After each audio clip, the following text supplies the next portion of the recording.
नौजवान ऑलराउंडर बाबर अली अब्बासी का blind cricket world cup जीतने के बाद अपने आबाई इलाके में वापसी पर वालिहाना इस्तकबाल। पाकिस्तान ब्लाइंड क्रिकेट टीम के खिलाड़ी बाबर अली अब्बासी अहमदपुर शर्किया का फख्र। ब्लाइंड क्रिकेट वर्ल्ड कप जीतने के बाद अहमदपुर शर्किया पहुंचने पर शानदार इस्तकबाल किया गया, जिसमें मोहल्ला शिकारी के आवाम कसीर तादाद ने बाबर अली अब्बासी का वालिहाना इस्तकबाल किया।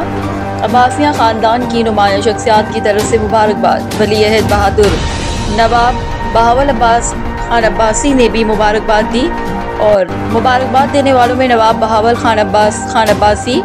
सरदार Yahya Khan Kolachi, coordinator Nawab Bahawal Abbas Khan Abbasi, Sahibzada Mian Adil Sahab Mian Asim Javed Abbasi, coordinator Sardar Younus Khan Abbasi, Abdul Haq Abbasi, Haji Nazir Ahmed Abbasi, Fahad Abbasi, Yousuf Khan Abbasi, Shakeel Khan Abbasi, advocate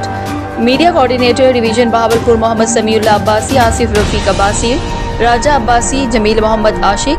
फौजी मोहम्मद रिजवान, कुवारा मोहम्मद लतीफ़ फौजी, हाजी मुनीर हुसैन, मौसम अली अब्बासी, शकील अहमद और अहलियान मोहल्ला शिकारी ने मुबारकबाद पेश की।